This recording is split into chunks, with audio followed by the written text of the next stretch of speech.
So, floor is yours, Mr. Dunn. Thank you. All right. Thank you, Rob, and good morning to each of you. There are many familiar faces and some new faces. Kathy, I need to meet you because I'm part of the responsibility for why your husband sometimes shows up after a Scotch tasting smelling a little smoky on cigars. But we'll catch you later on that. Anyway, thank you for having me back. 4 weeks ago, I had the chance to give a talk about a manuscript I had just completed called Peripheral, The Journey from Partial to Perfect Sight, and a little bit about my mindset coaching practice, theconsciouslifejourney.com. As I realized how quickly 6 minutes can evaporate, I'm really grateful for the chance to come back and give a little bit more on the coaching side today. So thank you all. Coming and presenting in front of this group is like talking in front of a bunch of friends. It is such a warm and welcoming group. And I'm from Pasadena. I catch a couple of trains to get up here. And it's well worth it every time to be here. It feels like home. I wanted to give a plug to 1 Million Cups and to the power of this group. Samantha, who's not here today, I think she's on, an 8 or 9 week vacation, has friends that are ex-New York publishing house types who have started a small publishing shop, and they've asked for the full manuscript, and they're reviewing it right now, and the comment I'm getting back is that they like it. I don't know yet what that means fully, but I'm very excited that it's getting a look from them and also from some other literary agents. So there is progress.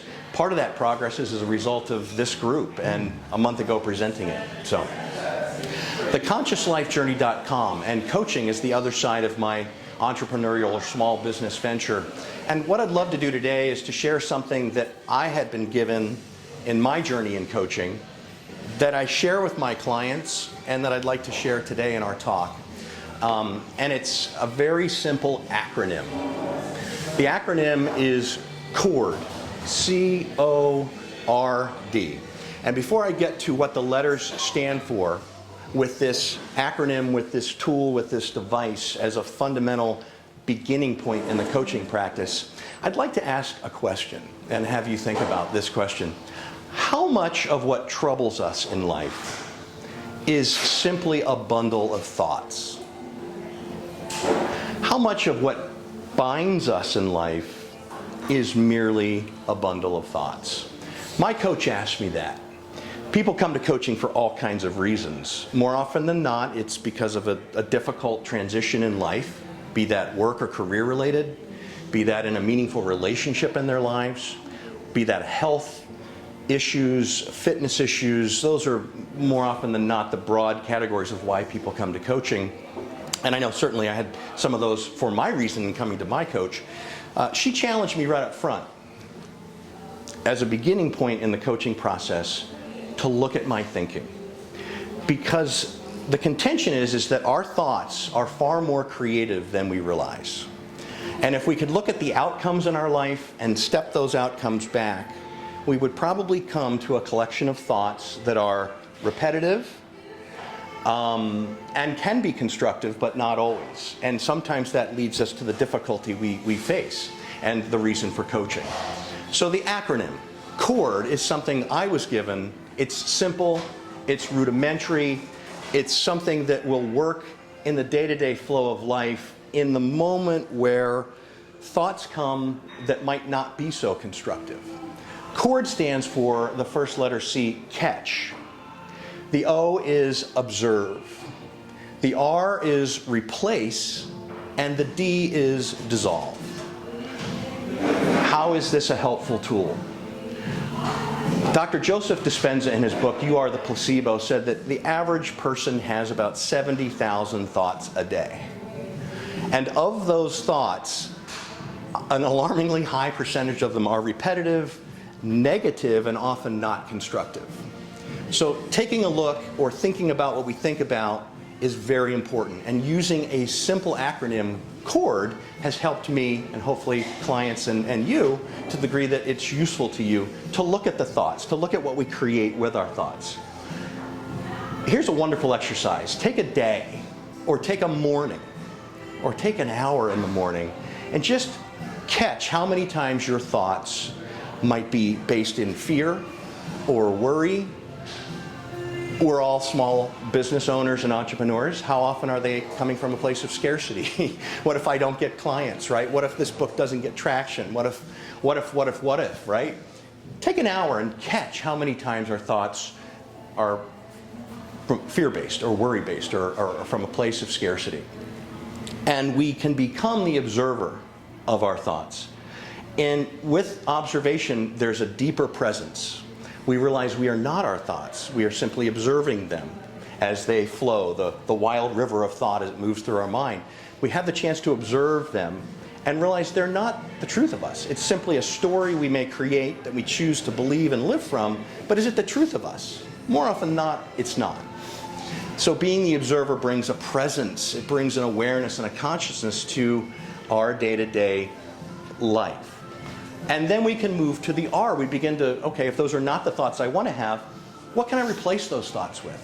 Whether that's I am statements, or whether those are affirmations, or whether those are simply looking at things differently with an awareness from the observation to realize, okay, I can choose differently. I can replace the negativity or the less than constructive thoughts that I'm holding, be that from conditioned thought patterns or feeling patterns, to new thoughts, to new creative intentions.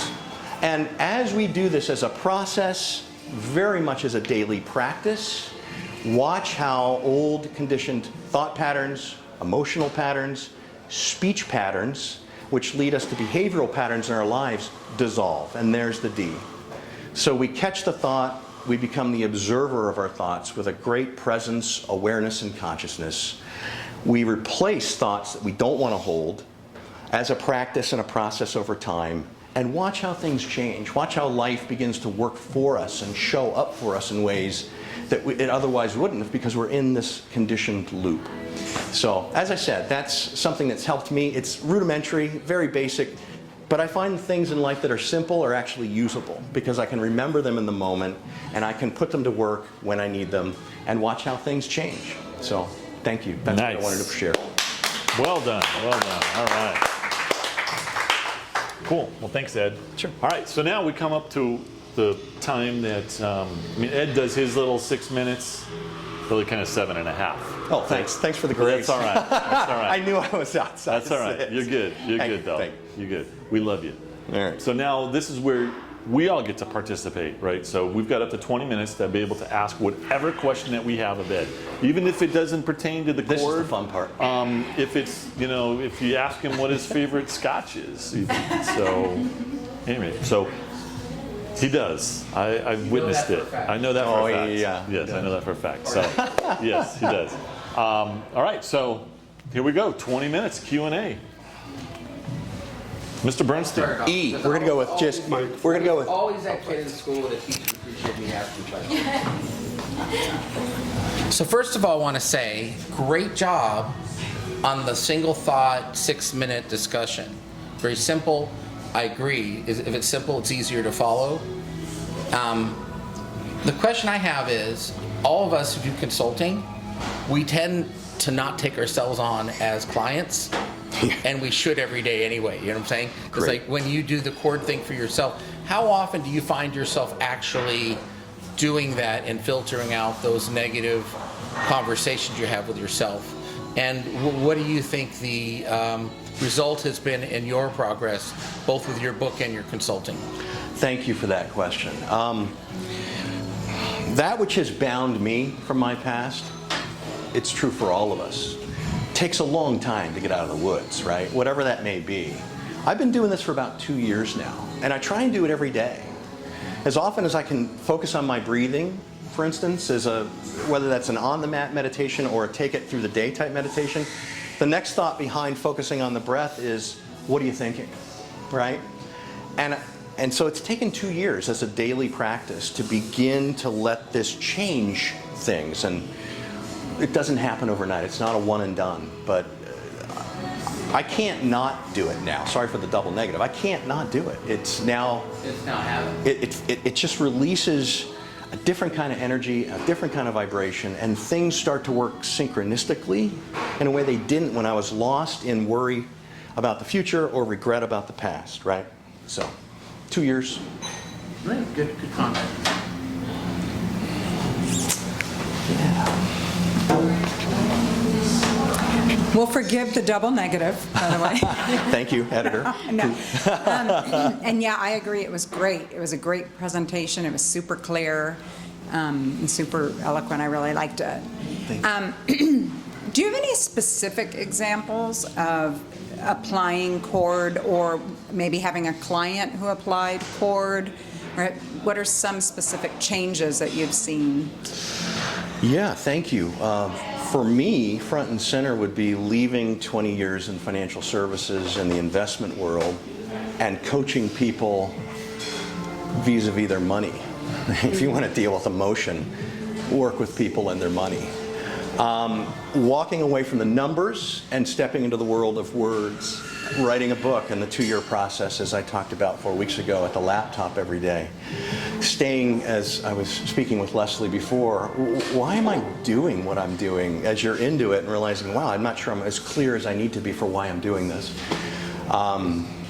That practice helped me deal with a lot of negativity and questions around, am I supposed to be doing this? Am I going to do it well enough to make a living doing it?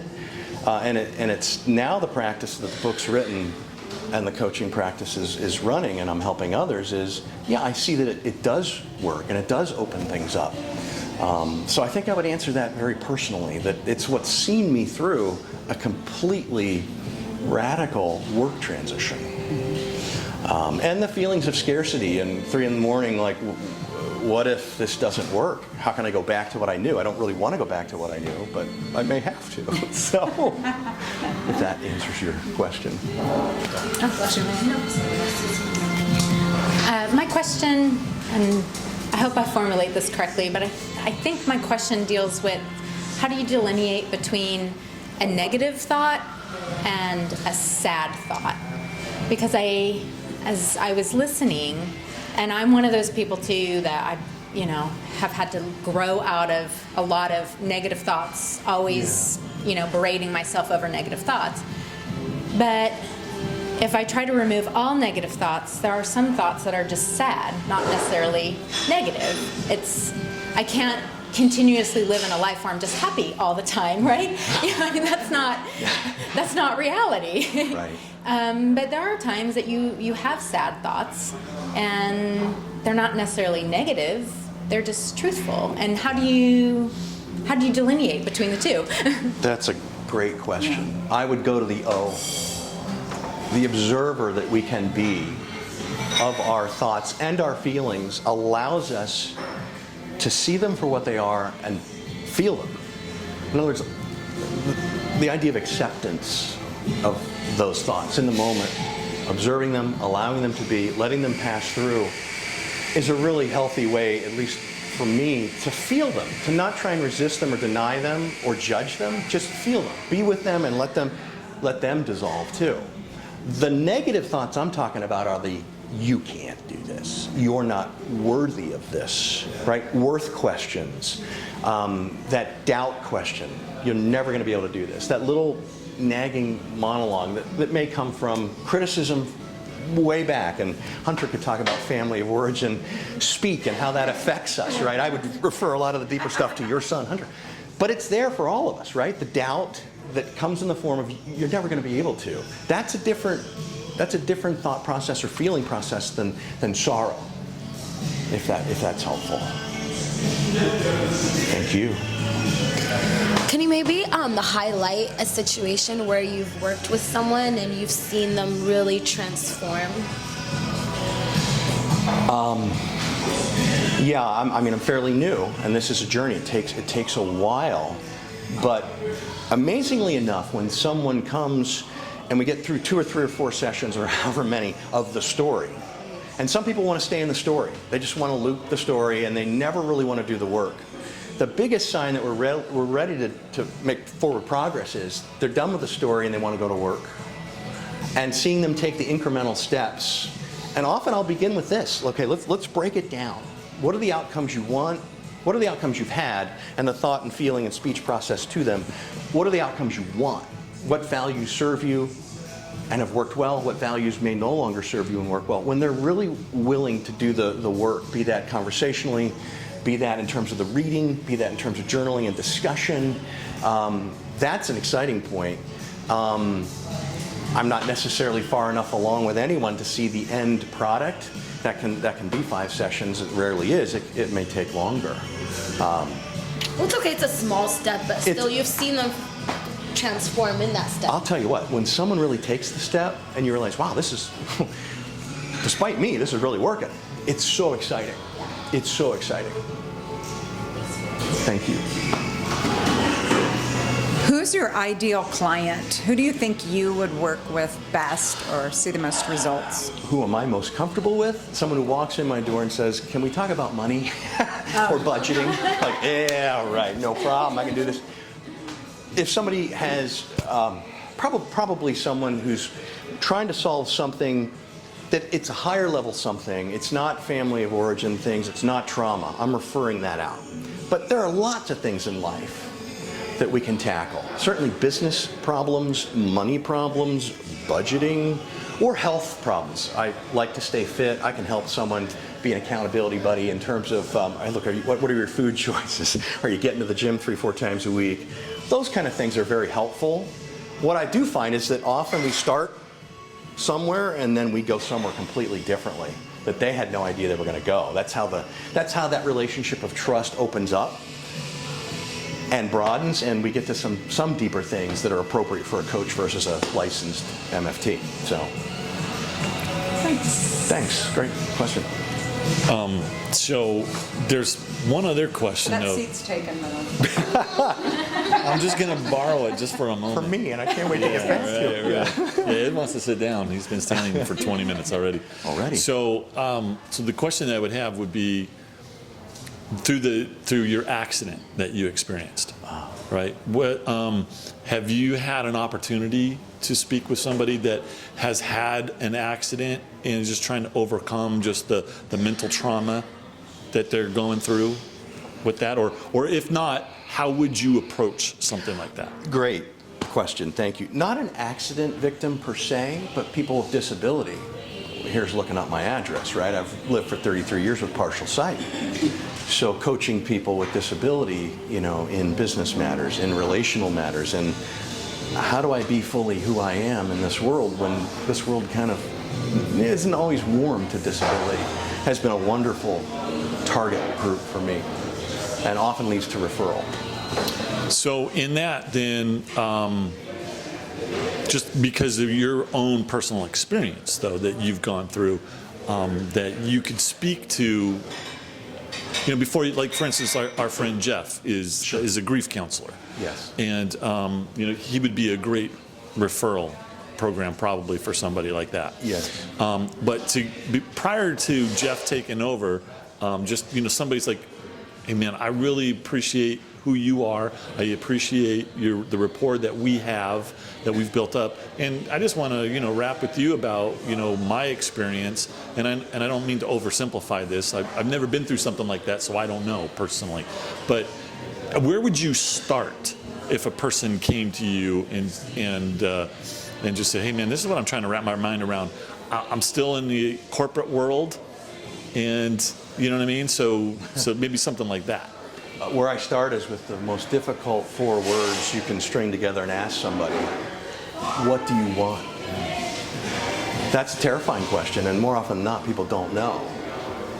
So we work through the story and what they don't want. And more often than not, back into, not first session, probably not third or fourth, what do you want? Where do you want to go?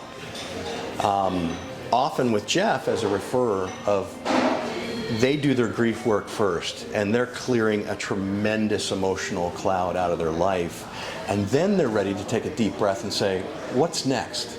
And that's when it's appropriate to say, where do you want to go? Or what do you want? Yeah.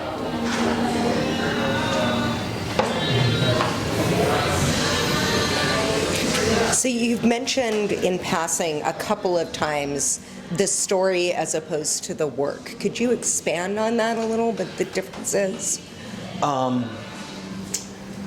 People fall in love with what happened.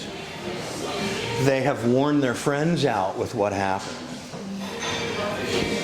Be that a difficult relational change more often than not, or I was mistreated at work and they let me go, or whatever it is, people get stuck in the drama and the emotions of the story. And I can tell after a certain amount of time, hey, we're really not going to move forward to, okay, are you willing to let go of your attachments to that story and the agreement that you've made with yourself about that story, and realize it's not who you are. We're going to find out who you are. We're going to find your purpose. We're going to find what you want. We're going to work towards a new outcome, a new end. But you have to be willing to let go of the emotional, and there's a lot of power in it, right? Because it becomes Linus's blue blanket. It becomes a comfort zone. It's really, not everybody's ready, right? And I have to be willing and ethical to say, you know, this isn't probably beyond this last talk. We're good here. Come back. There's a graceful way to say that, but we're not ready yet. But I'm here when you are ready. It's amazing how many people just want to talk about and emote about their story, but not step forward into, okay, are we willing to take the steps to kind of work our way out of these woods? Did I answer your? Yes. Okay.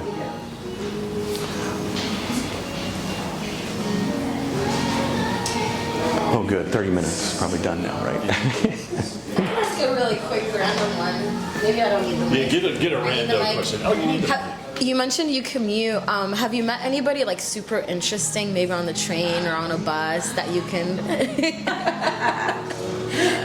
You know, I've changed. In business life, I didn't talk to anybody on planes and buses. I mean, can't you see I'm reading the vomit bag? You know, let me, as Steve Martin said in Planes, Trains, and Automobiles. I used to talk to no one. Now I talk to everyone. Yeah. So, yeah, How's you that know been what? You know like? what? Everyone's interesting. Everyone has a story. And I'm not always pitching my business. I'm just interested in people now in a way I didn't used to be when I was 60 hours a week and always in another city and exhausted and burned out. So.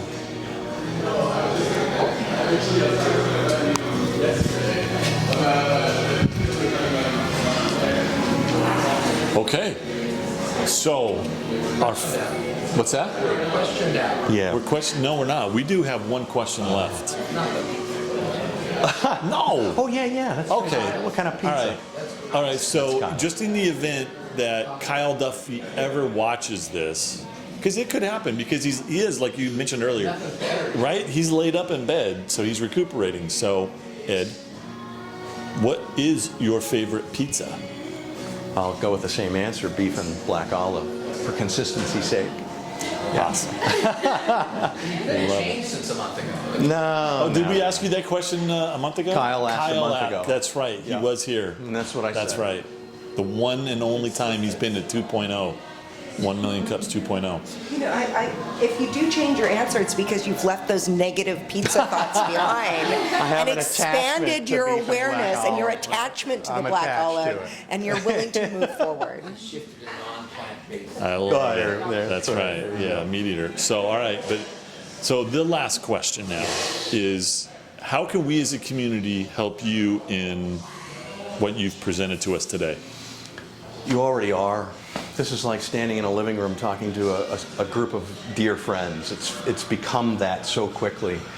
Samantha with her friends, and they're looking at it and they like it, is like such an energy lift. You know, even if it goes nowhere, that's pretty cool. I'll take that small step. Thank you. You know, the chance to kind of talk about it and refine the message and refine the back of the envelope speech. You know, if someone asks, I have an answer. Standing up and giving it, you know, an account and having a chance to talk about it has been so helpful. So thank you all. Awesome. Thank you all. We need to check in on our phones. Thank you for that. Well, actually, all right. So thank you, Ed. Thank you. Appreciate it.